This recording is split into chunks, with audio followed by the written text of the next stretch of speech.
started. So I'll now pass you over to the chair to start the meeting.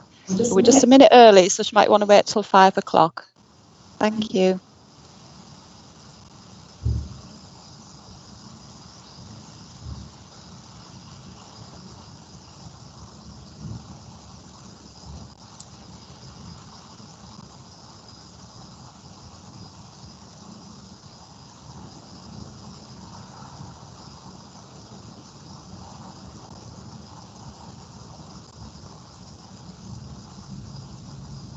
A long minute. Isn't it? Good evening, members, and welcome to this Teams meeting. Hopefully everything will work very well this evening. Everything seems to be in place, so fingers crossed.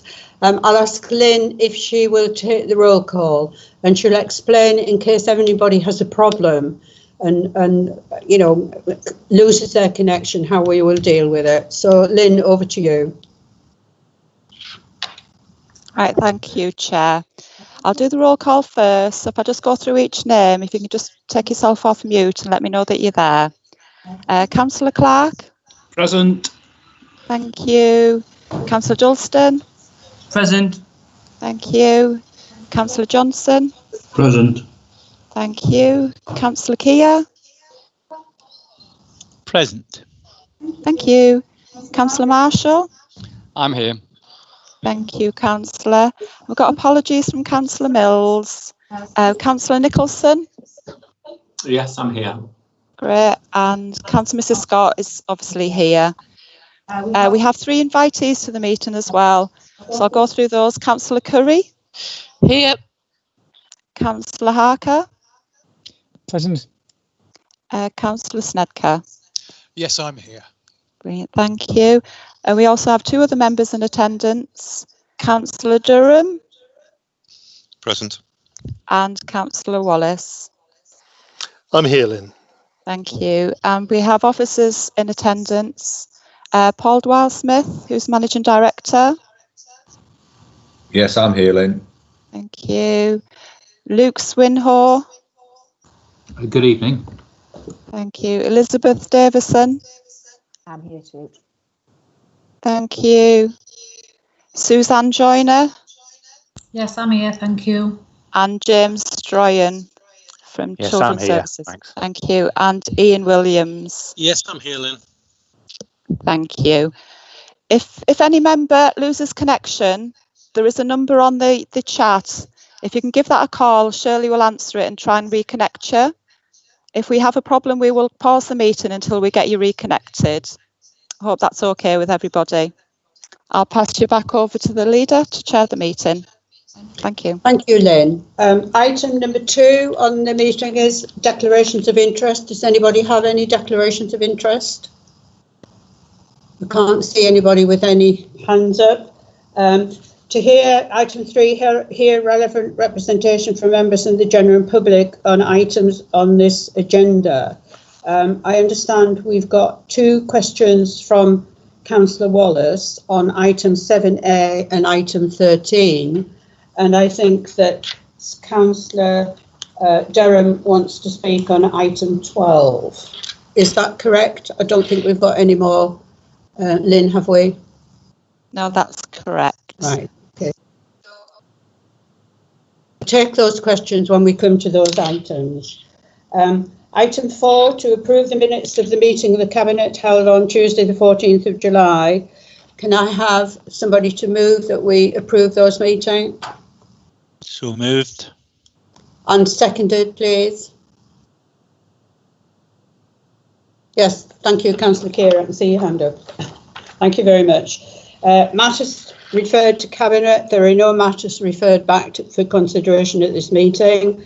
Item 6, issues arising from Scrutiny Committee. There are no issues referred back from Scrutiny Committee.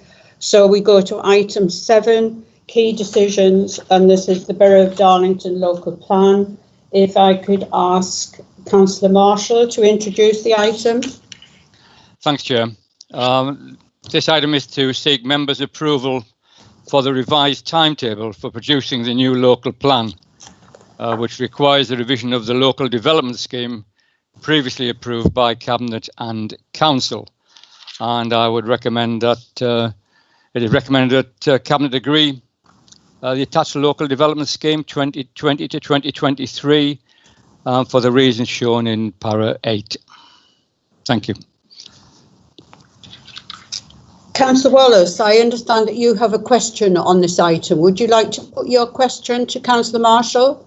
Yes, thank you, Chair. I'll be guided by you. It's rather than something on this report specifically, it is a matter regarding progress with the local plan, a specific element of it. Would you like me to ask that question now, or should I ask it under questions later on in the agenda? No, I think it would be sensible to ask it now while we've got this item here. Thank you, Councillor Mrs. Scott. Councillor Marshall, you'll remember that back in January of this year, there was a presentation to members regarding the road that was due to go through, or was planned to go through, Springfield Park, and we had a presentation to members. And at that time, the officers were saying that the access points were through Springfield Park, on Windbush Way, and then Barmpton Lane. There was a map in that presentation that said that there were other possible alternate access points should the road through Springfield Park not go ahead. And there was a map with those on, but they hadn't been considered at that time. And they were an access point on Windbush Way, an access from Sparrowhall Drive, and then an access through the estate adjacent to Springfield Park. So basically from Whitebridge Drive to Bewley Drive. So, and then the report said if the Springfield Park Link Road is not developed, both Barmpton Lane and Windbush Way have sufficient theoretical link capacity to carry the additional load. However, it does add significant additional traffic numbers onto existing roads.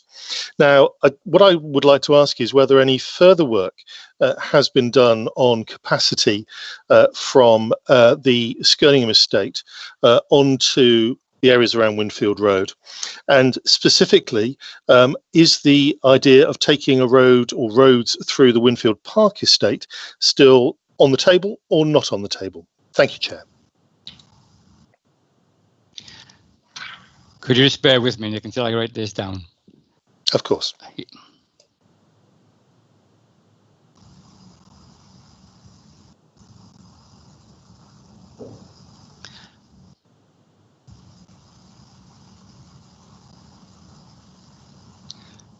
Right. To the best of my knowledge, Councillor Wallace, I haven't seen any additional modelling that's been carried out, but I will ask that question, and if there is any, I will come back to you. Thank you, Chair. And I will also clarify in a written response your question on the access roads, whether they're still on the scheme or not. Okay. Thank you, Councillor Marshall. Thank you. Right. Councillor Curry, you've got your hand up. Thank you. It's not particularly to do with the local plan in its per se, but the talk that I'm getting through the LGA is once you've got a local plan in place, with the white paper that's coming out from government on planning, they will have carte blanche to start building when and where they want, as long as the council officers provide a technical report. Can you confirm whether having a local plan will make this more likely, or not having a local plan will stop them from doing this? I'll have to come back to you as well on that, Councillor Curry. I can't answer. It's a technical question and I'll have to take advice on that. No problem. Thank you. Are there any more questions on this item from any members? No, I can't see any hands up. So if we can go on to item 7B, Town Centre Parking, Councillor Keir, for you to introduce this report. Councillor Marshall, can you mute your... Yes, sorry. Yeah. Good evening, everybody. Purpose of this report is to provide an update in the town centre car parking charges and to seek approval for funding through to the end of December 2020. We've had to review these car parking charges in light of the previous agreement coming to an end, and we're seeking approval to take this through to the end of this year. I will now ask you if any questions. Does anybody have any questions on this report? Councillor Snedker. Oh, yes, I can see your hand up. Thank you, Councillor Mrs. Scott. Andy, Councillor Keir, I've got three fairly short questions, but so I'll do them singly if that's okay. Yeah, fine. On page 39, on the sort of introduction, it says under carbon impact that there may be an impact on carbon emissions as a result of more car journeys. I just thought, could we be honest with the public and say more car journeys means more carbon impact? So rather than saying there may be, maybe in future when drawing up these grids, we're more honest and open and say more car journeys will mean more carbon emissions. Would you say that's a fair summation for future use, Councillor Keir?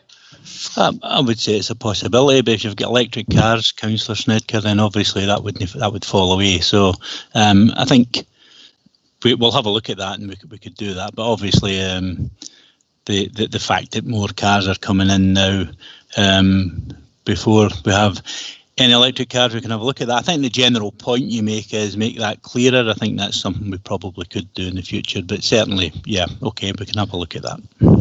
Thank you very much. The second one is looking at obviously how much this is costing us. I believe paragraph 8 says it's around about £400,000, and looking at the timings, that's a cost that's being covered over 3 months. I think I'm correct in that. That's the current budget takes us to the end of September, and this is to the end of the year, so that's about 90 days. And the report also says that it's between 66 and 100 extra cars a day have been brought in by the previous subsidy to car parking. So running those through my piece of paper, that looks at a cost of about between 45 and 65 pounds per car this subsidy is costing us. So I was wondering, is that your understanding of the cost of this subsidy, and does that represent good value for money for the public purse? I think the cost is a cost. I think the amount of cars that have been coming in through COVID and latterly that have been coming in, that may or may not be the cost, depending on how long the cars are being parked here. So that equation can change very, very much as you go through. I think take the hourly rates that the cars are going to be there. I think the costs are the costs. I think it is value for money when you think that we're trying to regenerate the town centre.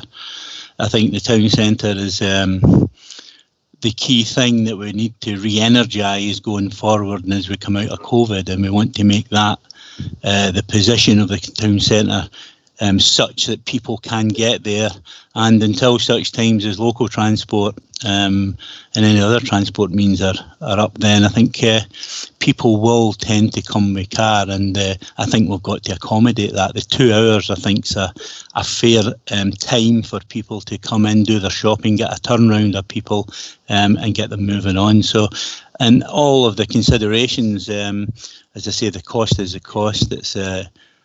I don't think it's a secret what the cost is. What it is per car will vary by the number of cars that come in there. So I think in all consideration and balance, I think it is value for money to try and get the town centre back up again. And of course, we can reevaluate that after this time period is over.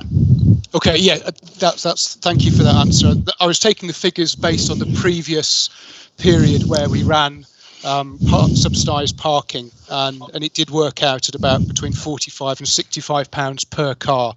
And the next one looks at paragraph 19A. Obviously, we're not spending anywhere near that on active travel. We're not spending between 45 and 65 pounds per person cycling or person using the bus or walking. So when we look under 19A, under COVID, encouraging people to cycle, is that including the closing of the cycle lane on Connerscliffe Road and the new ban on cycling westbound on Duke Street? And with those two restrictions on cycling, could you point us to where money has been spent on promoting cycling under COVID measures in Darlington so far?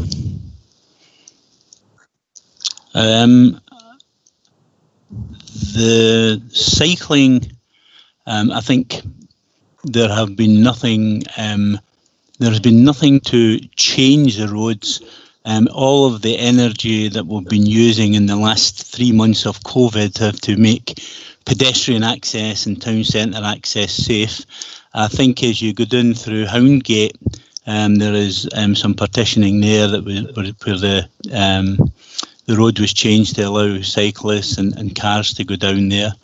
As you go up Conniscliff Road and it's closed off in the evening, there is still access for cyclists up through the other side of Grange Road. So the funding that's been used through COVID has primarily been done to make the town centre safe. There was that one sign put up in Duke Street where we asked cyclists to dismount, and that's now been taken away. So to have active cycle lanes, etc., we haven't moved that forward at all, Councillor Snedker. Thank you very much, Councillor Keir. That's the end of my questions. Thank you. Thank you. I've got Councillor Harker and then Councillor Curry. Councillor Harker. Thank you, Councillor Scott. Mine's a similar question to Councillor Snedker, but from a slightly different perspective. Certainly, I agree with the sentiment of the report that we, as a council, need to be doing as much as we can to encourage and help businesses in the town centre. Clearly, at the moment, for understandable reasons, the economy is struggling and we need to do what we can to help it. The report also quite rightly says in making that decision, the impact of earlier initiatives do need to be taken into account. I think that's referenced in paragraph 14, so absolutely I agree with that. However, what I am puzzled about is... Councillor Harker, can I just interrupt? Your sound is very good. Could you hear the questions, Councillor Keir? I couldn't hear the last part where he was referring to the sentiments on something. I couldn't make that out. Is that any better? Yeah. Yes, so the mic is dropping, so I'm having to hold it, is the problem I've got. So I agree with what the report is getting at, and certainly in particular the point it makes about looking back at previous initiatives to understand where they've worked and where they haven't worked before we go ahead. What I'm struggling to see in the report is how in the evidence that's in there that there's any evidence that actually the initiatives that we've done to date have actually helped in terms of increasing car usage into the town centre. And I'd make two particular points. Firstly, on the Sunday free parking, the report almost states that it had no impact whatsoever in terms of journeys into the town centre, in that the difference in usage was almost nil. And then in terms of the wider scheme of 2 hours being free, I think the report itself refers to a slight increase between the two periods that are considered. And I think by slight, it was around a 2% increase. Now, I know counting things like this isn't an exact science. There is margin for error. What the report also doesn't talk about is whether any measurement was done in terms of whether there was a fall in bus patronage. All that we were seeing were people changing from one mode of transport to another, which could explain why there's been a shift. It could have been that there was an increase in overall footfall, but from the information that's in the report, all it's telling us is that the changes to Sundays had no effect, and the 2 hours for free have had an effect, but it's quite questionable as to whether that's statistically significant or indeed whether it's simply explained by its people changing travel modes. And so my question really is have you seen more convincing evidence before you spend £400,000 on a scheme that, in my reading of this report, has had negligible impact in terms of improving the town centres? I'm not criticising doing schemes like this, but what I'm saying is that we do need to be doing it with some certainty that the money we're spending is actually having the desired effect. Thank you. Thank you for the question, Councillor Harker. I think the numbers we're seeing through COVID, certainly we shouldn't be using those numbers. Yeah, apologies. What I didn't say was, and the figures I'm comparing is pre-COVID. Yeah. Now, because I appreciate in COVID, frankly, we've got no idea what would have happened. So I'm comparing before COVID had any impact and what we're looking to do now. Yeah.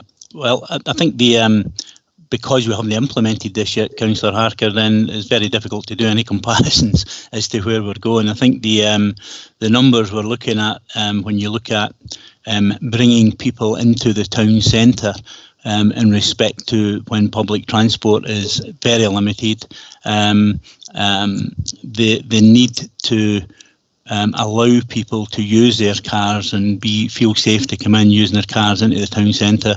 What we were finding was the amount of cars that came into the town centre was obviously, as people started to come back to work, those cars were starting to chew up the parking spaces, because primarily those were people who were working in the town centre. What we have seen in the last 3 or 4 weeks is a change where people are coming in, and we're getting a few complaints now where people are saying that they cannot get parked. So that suggests that there are more cars coming into the town centre for shopping, and this accommodates that by going to the 2 hours. And we will not be able to measure the success or failure of that until we actually implement what it is we're trying to do. But the numbers that we're looking at from a turnover side, if we have more people being able to get parked, then that will also beget more people coming into the town centre.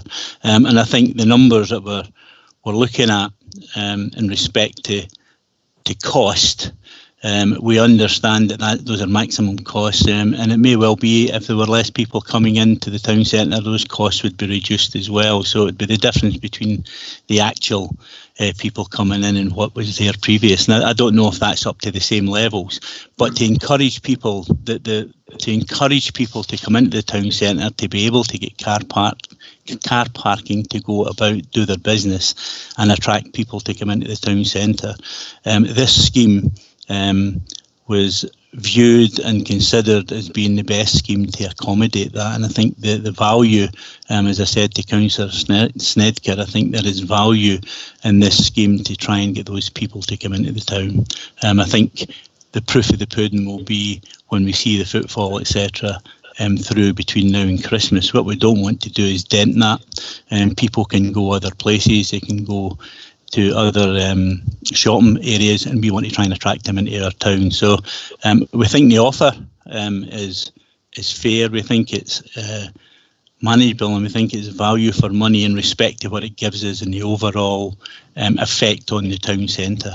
So that's the reason that we've pursued it.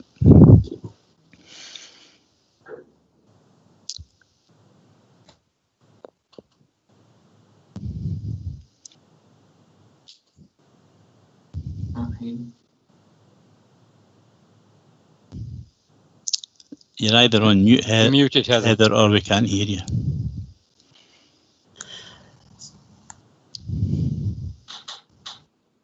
Sorry, yes, I muted mine because we were getting feedback. Councillor Nicholson, your question. Oh yes, thank you. Yeah, I fully support this. We do have to encourage people to get into the town centre. But what I did want to comment on was the availability of places where you can put your bike when you cycle into the town centre. As a very keen cyclist myself, I'm aware that if I am to come into Darlington town centre, it's a very difficult place to be able to secure a bike if you were to come and do a little bit of light shopping. You'd either have to go to Sainsbury's or you'd have to park your bike up outside the town hall. I noticed that Abbott Yard was recently, call it refurbished or resurfaced, and it looks absolutely fantastic. But I was disappointed to see that there wasn't any space for residents to be able to put their cycles. So I'm just wondering, Councillor Keir, if there is an opportunity within this budget of car parking that we could perhaps utilise some of the space in Abbott Yard, which I can see there is some, to perhaps put some storage for cyclists, because I think it's really important that we encourage all forms of people coming into the town, not just for transport alleviation, but to support people's mental health and well-being and physical activity. I have to say, I had a conversation with the leader about cycling on High Road, and I learned the hard way because I ended up slipping off my bike and falling off the handlebars because it was wet. So a message to anybody who wants to cycle on High Road: don't do it in the rain. So yeah, if you could have a look at that, that would be really helpful. Thank you, Councillor Nicholson. Yeah, I think that's something we can easily look at. I think we'll take that away. If we can get that noted, I'll follow up with that and see where we can go with that. I think it's right. I think to your point on cycling in High Road, it's something that we've discussed, and I've discussed it with Councillor Snedker and the Darlow Velo people. You know, the fact that we'll get people in there, and I think it's in the current situation where we're looking for space for people, we're trying to steal space everywhere, pedestrians, cyclists and everybody. I have seen a couple of tumbles myself with cyclists, etc. And I think it's just up to everybody to try and be more careful and watch what they're doing, be sensible when they're in there. I tried to blame the type of pavement that we have, but I actually pressed the wrong brake, but never mind. So I'm sure I'll get over it. Thank you. Does anybody have any more questions to Councillor Kerr? Could I then ask Councillor Kerr to move his report? I'll move my report. Can I have a seconder? Seconded.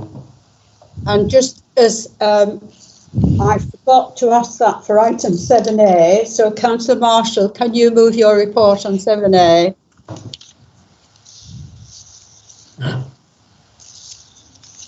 No, I don't think I know. It wasn't moved and seconded. Can you unmute yourself, Councillor Marshall? No. Yes, if you can just move your report. Yes, could I move that the report for the updated local development scheme is passed, please? Thank you. And can I have a seconder? Seconded. Thank you very much indeed. I just didn't want us to fall foul of not having moved it properly, and I couldn't remember doing it.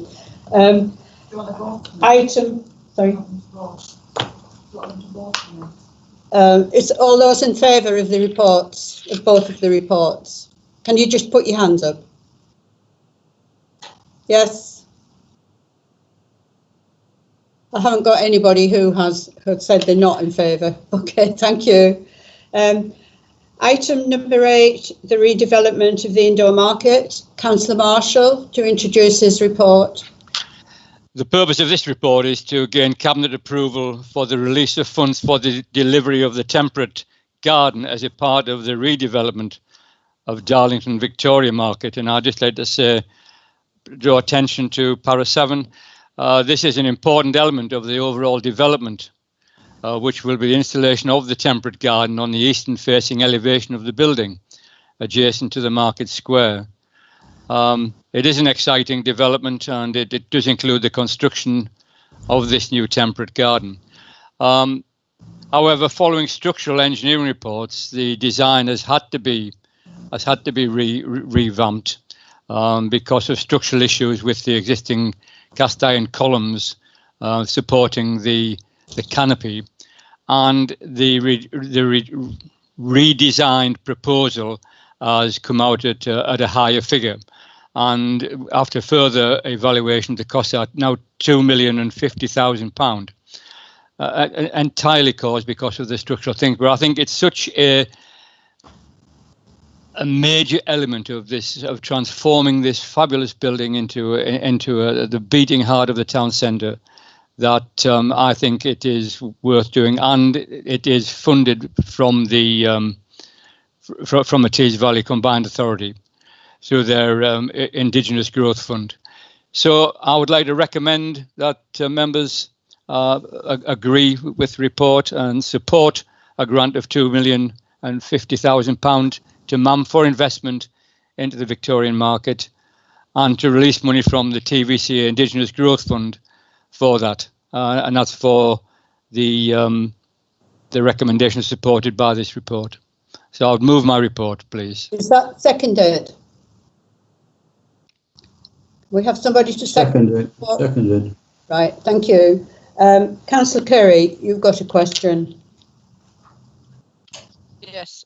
Can you confirm that this investment into the building is because the building will remain ours and that they are just leasing the area for a specific amount of time? Because it's worthwhile investing it if it's going to remain ours, but if it's going to be transferred to them, then why are we investing so much into it apart from the fact it'll bring some footfall into the town? The contract with MAM is for the operation and maintenance of the building, which remains the property of Darlington Borough Council. Thank you. Councillor Harker, you've got your hand up. Thank you, Councillor Scott. This is a question from an email I got today. Someone realised that this was on the agenda item today. I've not been able to check this, but I'm just taking it on face value. It was someone who'd seen the article in the paper, I presume last week when the Cabinet Papers went out. And I think in there, it must have been quoted that's about the proposals, but it's somewhere in there in the article, it was quoted that the roof is now fixed. And they sent rather a cutting email because there was a picture of running water across the floors from where the roof was leaking. So I was asked if I'd raise it today. So the question really is, has the roof been fixed? And if so, are we aware that there are problems since that being done? The roofing is being fixed. I do not have a specific answer, Councillor Harker, as to whether the work's completed or not. I will come back. I will check that out. I will come back to you with a written response. Thank you. Can I just comment on that, Councillor Harker? I was slightly misquoted in something in the press, because what I did say that was the roof was being fixed, and I think the being was not in. So I think that was where it was picked up from. Thank you, and I did say, to be fair, that he will report back. Yeah, I wasn't clear of the ins and outs of it. I was just, as I said, passing on the message that I was given earlier this morning. I will get you a planned date of completion, Councillor Harker. Thank you. Thank you. Are there any more questions? Oh yes, Councillor Snecker. Thank you, Councillor Mrs. Scott. Councillor Marshall, just a quick one. Obviously, we know the impact of COVID has. Well, there's very few things in life which have been unaffected by it. So in paragraph 5, you refer to several management issues and design implications, but it says that we're getting back on track. And I noticed that I think the last paper in our bundle refers to it being back on track.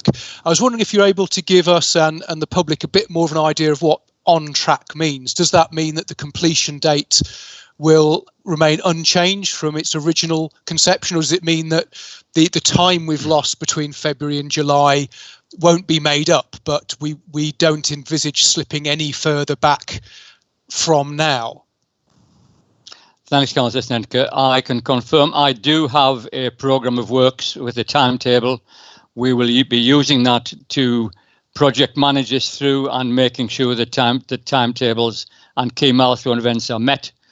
I don't have that programme with me now, so I can't give you a revised completion date, but we will be managing this project as a project manager with regular monthly reports on progress. And as we go through, we will be communicating the progress with the residents of the town as well. If you'd be able to share that with me, Councillor Marshall, that would be wonderful. Thank you very much. Okay. Are there any more questions to Councillor Marshall? No. Is that agreed by everybody then? Thank you. Cabinet members, can you agree? Can you just put your hands up? It's fine. Thank you. We move on now to item 9, the delivery of new homes at Neasham Road. This is Councillor Marshall again, but we do have a part 3 item connected to this. Will anybody have any questions on part 3? Because if we do, we would have to move into part 3. But if I could just have an indication, if you don't have any questions on part 3, we can agree the part 3 item as we agree the item for this. Does anybody have any questions on the part 3? No. In that case, Councillor Marshall. Thank you, Chair. The purpose of the report is to update members on the proposed delivery of new homes on Neasham Road, to approve the establishment of a new joint venture company between Esh Homes and Darlington Borough Council, which will provide the infrastructure to open the site and then build and sell homes on parts of the site as shown at Appendix 1 of the report. It also goes on to seek approval from members for the proposed disposal terms of land agreed between the council and the new joint venture company, to seek approval for the council to build 150 owned affordable homes on the site and determine the sustainable code level which the dwellings are to be built to, and to seek approval from members to utilise the £2.8 million housing infrastructure funding for strategic infrastructure at Neasham Road. And it's recommended that, well, I'll take a question before I go on the recommendation, because there's a series of purposes in there and approvals required. Does anybody have any questions to Councillor Marshall? No, I haven't got anybody that's indicated anything, Councillor Marshall. So okay. Would you like to continue? Yeah, so it is recommended Cabinet approve the establishment of a new joint venture. Approve £8.5 million from the investment fund to fund the joint venture company, financed by prudential borrowing. To approve the sale of the land to the joint venture company, conditional upon the completion of the joint venture agreement. Authorise the Assistant Director Law and Governance to execute the sale of the land and entering into the point of joint venture and associated documents accordingly. Authorise the Assistant Director of Resources, the Assistant Director of Housing and Building Services, and the Assistant Director Law and Governance are appointed as directors of the new joint venture company as part of its executive board. Approve that upon completion of the joint venture agreement, that a secured loan facility will be entered into with the joint venture company as a secured loan simultaneous with the land transaction. Approve that Area A is developed by the joint venture company and allocate Area B to the Council's new affordable housing scheme on the terms and conditions outlined in Part 3 of this report at Appendix 2A and Appendix 2B, and agree that the Director of Economic Growth and Neighbourhood Services be granted delegated authority to finalise negotiations in line with the terms reported. To agree to give delegated powers to the Director of Economic Growth and Neighbourhood Services to transfer the land at Area B to the HRA in line with the terms outlined in Part 3 of this report at Appendix 3, and provide 150 council-owned affordable homes at an estimated cost of £24.13 million for Sustainable Code 3 level, plus financial contributions towards Section 106 costs, and works undertaken by the joint venture company or an additional cost of £14,000 per property for 150 developers for Code 4. Details of the Section 106 obligations are outlined in Part 3 of this report at Appendix 4. To approve the termination of agreements relating to the former allotment land to secure vacant possession and negotiate compensation as appropriate. And finally, to agree releasing funding required to facilitate the development and to fund the additional fees, development costs and annual maintenance costs in relation to ecology on the terms and conditions outlined in Part 3 of this report in Appendices 2A, 2B and 3, and to use the £2.8 million HIF funding currently utilised on Staghouse Farm on strategic infrastructure at Neasham Road. The external funding and commercial envelope information relating to Neasham Road is identified in Part 3 of this report at Appendix 5. The recommendations are supported by the reasons shown in paragraph 14.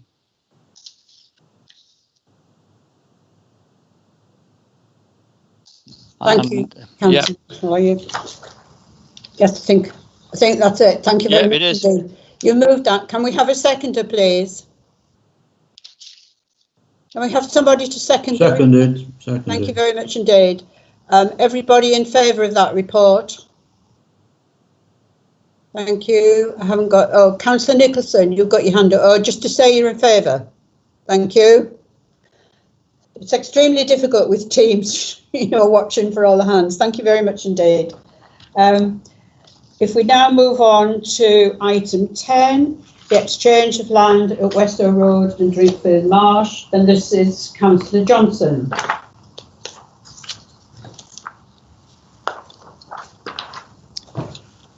Thank you, Chair.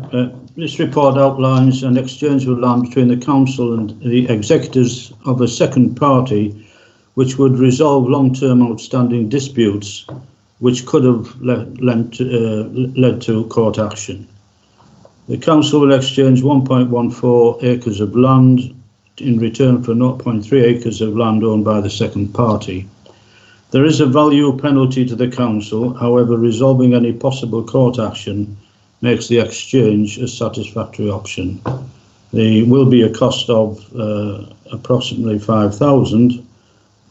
However, the council has plans to improve the Drinkfield Marsh Reserve using the acquired land. Can I move the report as given in recommendations para 6 for the reasons in para 7? Is that seconded? Can someone second? Thank you, Councillor Keir. Are there any questions to Councillor Johnson? No, it doesn't appear so. Is that agreed? Can we just have a show of hands to show you agreed? Just put your hands up physically. That's fine. Thank you very much indeed. Item 11, complaints to the Ombudsman. This is Councillor Johnston again. Thank you, Chair. This report covers a period from October 19 to March 20. There were 7 cases reviewed by the local government and the Housing Ombudsman. Subsequently, 2 cases of maladministration were upheld, both being how the council assessed an individual's ability to make a contribution to the cost of adult social care. In both cases, the council acted immediately by changing the procedure and addressing a solution with the complainants. However, I will request that the officers present a report on this particularly sensitive process. I move the report in accordance with paragraph 3 for the reasons given in paragraph 4. Is that seconded? Thank you, Councillor Marshall. Does anybody have any questions to Councillor Johnson? No, in that case, can we agree? Agreed, thank you. Item 12, again, this is Councillor Johnson, and I understand that Councillor Durham has got a question on this report. So if I can ask you to speak to the report, Councillor Johnson. Thank you, Chair. My concern with this report is not the statistics presented, as I did not detect any significant changes in detrimental values or significant unacceptable trends, other than the small increase in corporate complaints over the year to date. I'm much more interested in how the town hall process works for the benefits of our residents and our officers. Our residents benefit from a process where they can criticise or complain about something the council has done which they do not agree with. The council benefits from any complaint, particularly where there is an ombudsman involved, which identifies a weakness in how we perform, and if found wanting, the immediate need to address the protocols. When you look through the reports, you will find what I consider as the most essential part of the town hall process, and it's under a heading organisational learning, where the council accepts the complaint, deals with it, and makes service improvements. And I must say I congratulate both residents and officers for the very effective way that complaints are managed and resolved. I move the report as recommended in paragraph 10 for the reasons given in paragraph 12. Is that seconded? Can I have a seconder, please? Thank you, Councillor Marshall. Councillor Durham, I understand you have a question on this report. Thank you, Councillor Scott. It's not really a question, it was just a couple of recommendations which came out of the Economy and Resources Scrutiny Committee on the 10th of September. We appreciate that the report itself fulfills the statutory reporting requirements. However, the committee would like Cabinet to consider a couple of proposed changes for the next report. The first is to include the previous year's comparatives within the graphics rather than as text item. And the second, that could potentially free up space within the report to provide some context. The volume of complaints itself on face value are pretty low, but there's no context there to really understand whether or not that is the case. Thank you. Thank you, Councillor Durham. I'm quite sure, Councillor Johnson, that we can deal with that. Yes, Chair, we can accommodate those questions and resolve the problem. Hopefully satisfy Councillor Durham. Councillor Harker, you've got a question.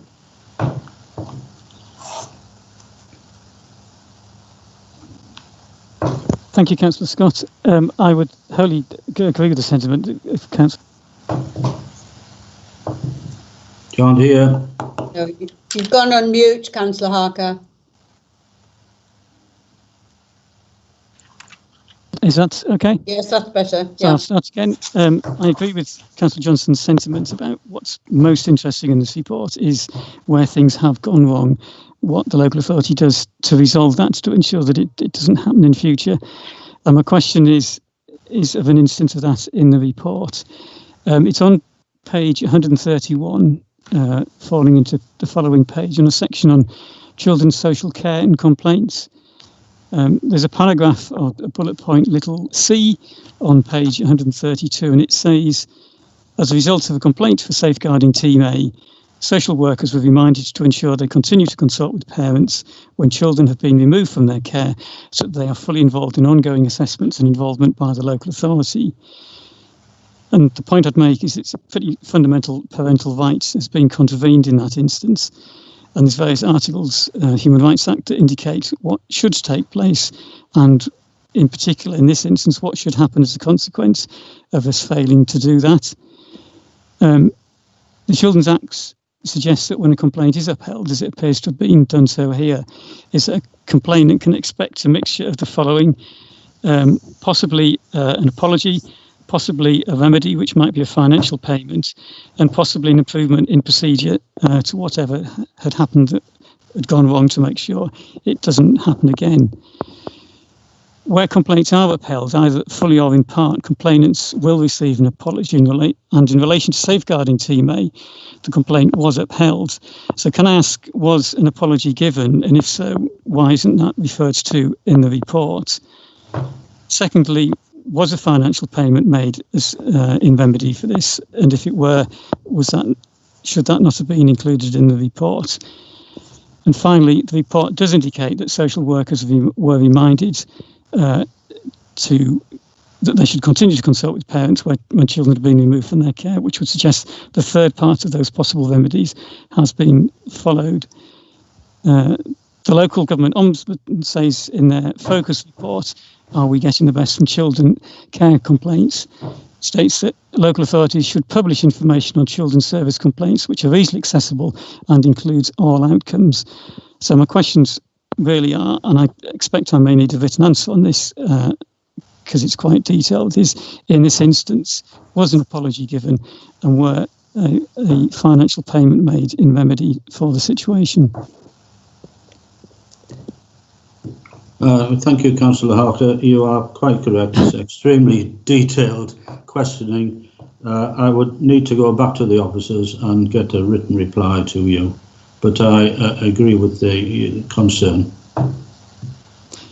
Thank you. I will send some of the details just to make sure that we have the right page reference, if that would help. Thank you. Any more questions to Councillor Johnson? Can we agree the report? Okay, thank you.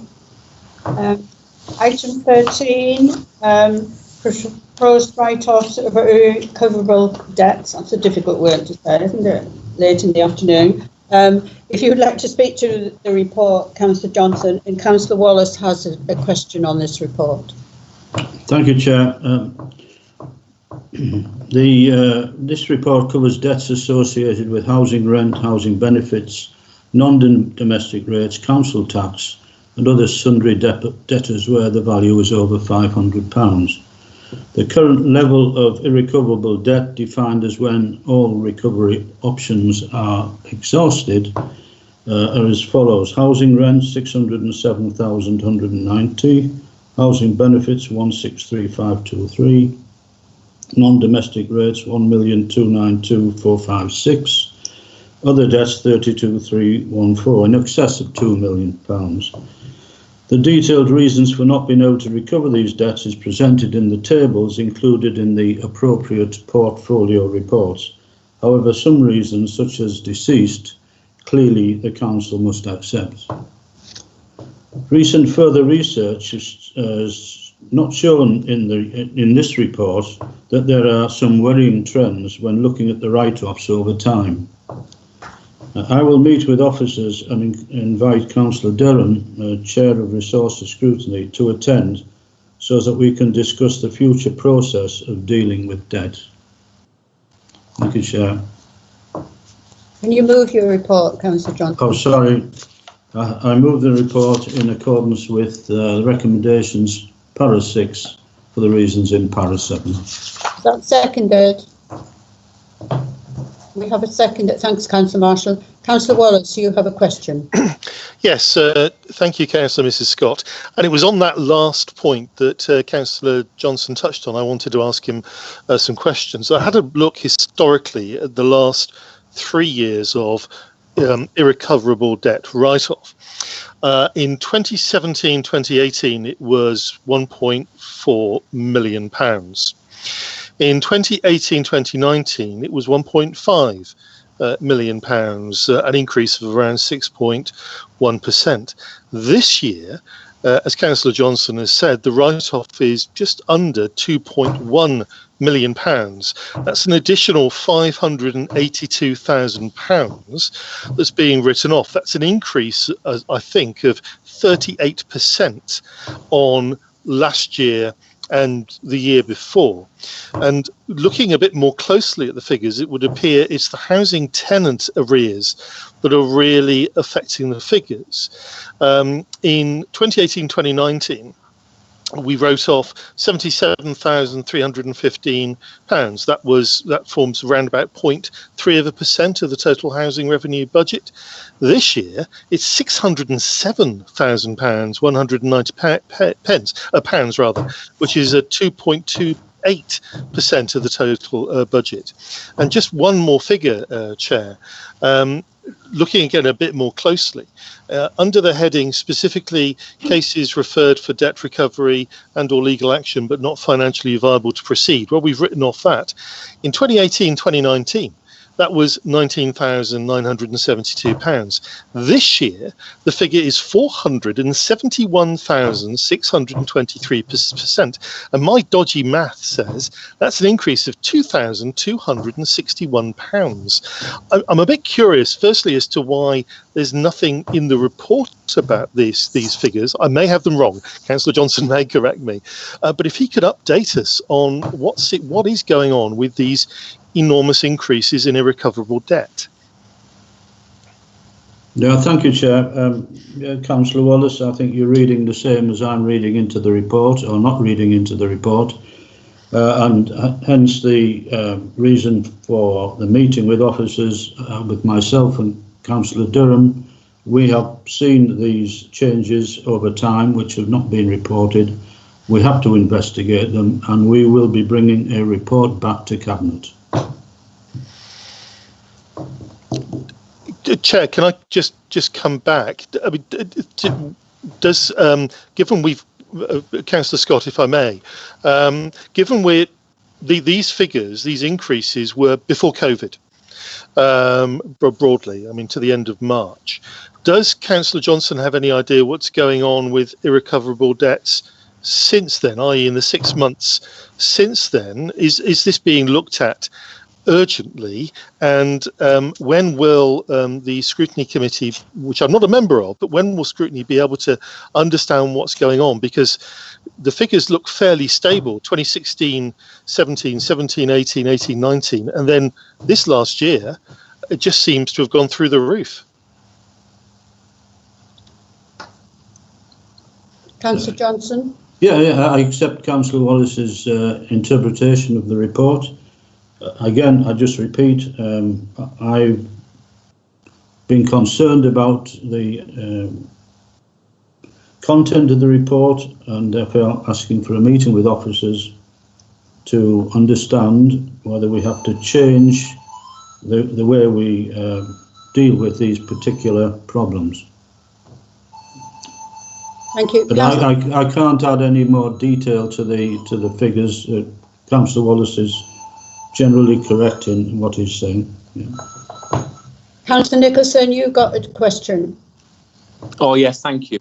It might like Councillor Wallace's question. As the responsible cabinet member for housing, I'm more than aware of the increase that's occurred within the housing revenue. That's why I've asked officers to look into it in detail. I have been in discussions with the scrutiny committee. We'll be taking a lead on that scrutinisation. One of the glaring problems within the housing revenue account, I'll call it, is our housing tenants policy. And that's why I've asked us to immediately update our tenancy policy so it brings it in line with other support mechanisms of how we can support our tenants. Because at the moment, I don't personally feel that we have a policy that's fit for purpose. But any development of that policy will be done in cooperation and support with our tenants, who at the end of the day are some, who tend to be people who are suffering financial difficulty. So we need to look at our policy to see whether or not the interventions we make in the early days, and the interventions and the operational interventions that have led to this write-up were, and I don't mean to keep going on about it, but the operational interventions we were talking about would probably have been likely under the last half of the Labour administration. So we do have to look closely at whether those early interventions for our tenants are appropriate. And believe me, I'm more than committed to supporting all of our tenants who are in financial difficulties, and the council policy is going to reflect that. So I just wanted to maybe give Councillor Wallace an update to that. There is an extensive update in my council report about this very issue, and I'm more than happy to meet with him if he has any suggestions about how we can better support some of the most vulnerable people in our community. So, Councillor Durham, you've got your hand up again. I will let you come back, although you're not a member of the committee, but I'll let you come back. If you can, yes, unmute yourself, Scott. Thank you, Councillor Scott. Yes, obviously following on from Councillor Johnson's comments and Councillor Nicholson, it's welcome that this is going to be a cross scrutiny look at this issue. But just a question for Councillor Johnson. We're obviously looking at this report, and this report is a write-off within the year, but I'm assuming that the vast majority of this is relating to previous years incurred rent arrears. Prior years are included, yes. Yeah. Thank you. Paul Wildsmith, you've got your hand up. Councillor Scott, if I could just say, in terms of the report, there has been an extensive review of outstanding debt in this financial year. The comparison between year and year is not necessarily correct. We've written off more debt this year because we've done a comprehensive review of all outstanding debt. So it isn't just debt that's happened in this year as such, or in the last 12 months. Also, there was a question asked about, Councillor Wallace asked about how is collection going since COVID? Now I'm able to report the collection of both council tax and NDR and housing is holding up. It's holding up incredibly well given the challenges that our residents are facing. I just thought it'd be helpful if I could feed that into the debate, Councillor Scott. Thank you. Thank you. Charles, do you want to come back? No, I don't think there's anything further to add, Chair. Right, okay. Can we agree the report? Can I just have some indications that we agree? Just wave your hands off. Thank you. Right, item 14, the investment fund update. And there is also a part 3 item with this. Does anybody have any questions on the part 3 item for item 14? If there was, we would have to move it to part 3. There doesn't appear to be. So, Councillor Johnson, would you like to move the report? Thank you, Chair. This fund was started in November 2016 and was given an update of 50 million in November 2018. The joint venture returns were expected to bring us circa 44 million, and these would be recycled back into the fund. The table in not good. Hello. You all right? Yep, we can hear you, Charles.